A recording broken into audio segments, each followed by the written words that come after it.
Subject predicate, subject কি predicate কি। তো একটা সেন্টেন্সের মধ্যে দুটো অংশ থাকে, একটা হচ্ছে সাবজেক্ট আর একটা কি প্রেডিকেট। সাবজেক্টকে বাংলায় বলা হয় উদ্দেশ্য, প্রেডিকেটকে বাংলায় বলা হয় বিধেয়। সাবজেক্টকে বাংলায় কি বলে? উদ্দেশ্য, আর প্রেডিকেটকে বিধেয় বলে। তো সাবজেক্ট কি আর প্রেডিকেট কি জানবো, তাই তো? সাবজেক্ট কি? সাবজেক্ট হচ্ছে যে কাজটি করে বা যার সম্পর্কে কিছু বলা হয়, অর্থাৎ একটা সেন্টেন্সের মধ্যে যে কোনো একটা সেন্টেন্স, যেমন এখানে একটা সেন্টেন্স ধরেছি যে birds fly in the sky. Birds fly in the sky মানে কি? পাখিরা আকাশে ওড়ে, তাই তো? তো পাখিরা আকাশে ওড়ে, এটা একটা সেন্টেন্স। এটা কি? এটা একটা সেন্টেন্স। এই সেন্টেন্সের মধ্যে কেউ একটা কাজ করছে। কে কাজ করছে? পাখি কাজটা করছে, তাই তো? পাখি কাজটা করছে। পাখি কি কাজ করছে? না, পাখি আকাশে ওড়ে। তাহলে সাবজেক্ট কোনটা হবে? বার্ডস, পাখিটা হবে সাবজেক্ট। আর প্রেডিকেট কি? প্রেডিকেট হচ্ছে সাবজেক্ট সম্পর্কে যা কিছু বলা হয়। অর্থাৎ এখানে যেমন birds fly in the sky, এই সেন্টেন্সটাতে birds fly in the sky সেন্টেন্সটাতে পাখিটার সম্বন্ধে কি বলা হচ্ছে? না, পাখিটার সম্বন্ধে বলা হচ্ছে ফ্লাই ইন দ্য স্কাই, মানে পাখিটা আকাশে ওড়ে। তাহলে এর মধ্যে প্রেডিকেট কোনটা? ফ্লাই ইন দ্য স্কাইটা প্রেডিকেট, তাই তো? তাহলে সাবজেক্ট কি হলো? এই সাবজেক্ট হলো যে কাজটা করছে, অর্থাৎ কর্তা, সেটা হচ্ছে সাবজেক্ট। আর প্রেডিকেট কি হলো? না, প্রেডিকেট হচ্ছে যে ওই কর্তা, মানে সাবজেক্ট যা কাজটা করছে সেটাই হচ্ছে যে প্রেডিকেট, তার সম্পর্কে যেটা বলা হচ্ছে।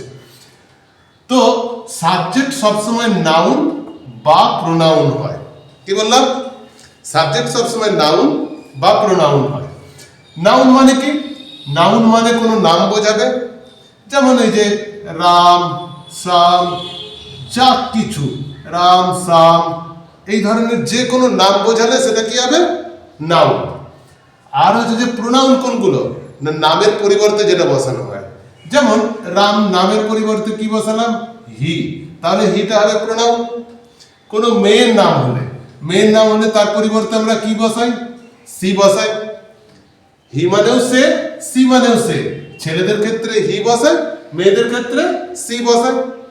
তাহলে এগুলো হচ্ছে প্রোনাউন।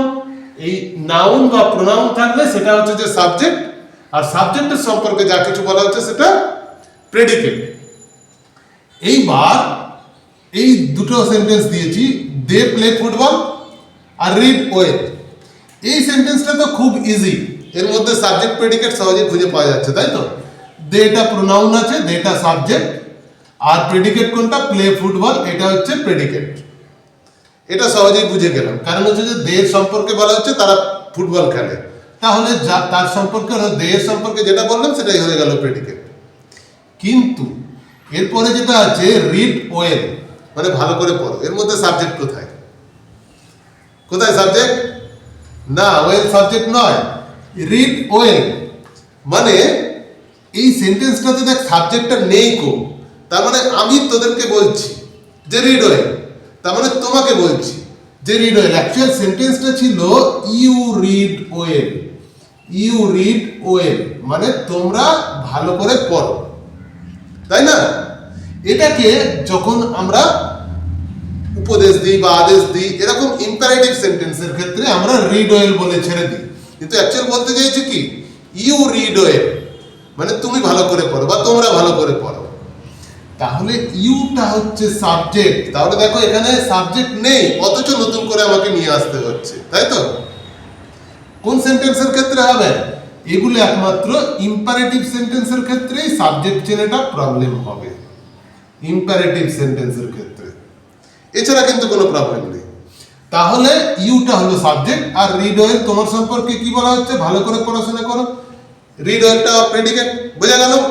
এই ধরনের অনেক সেন্টেন্স আছে যেগুলোর মধ্যে সাবজেক্ট আর প্রেডিকেট খুব ইজিলি এই নিয়ম অনুযায়ী খুঁজে পাওয়া যাবে।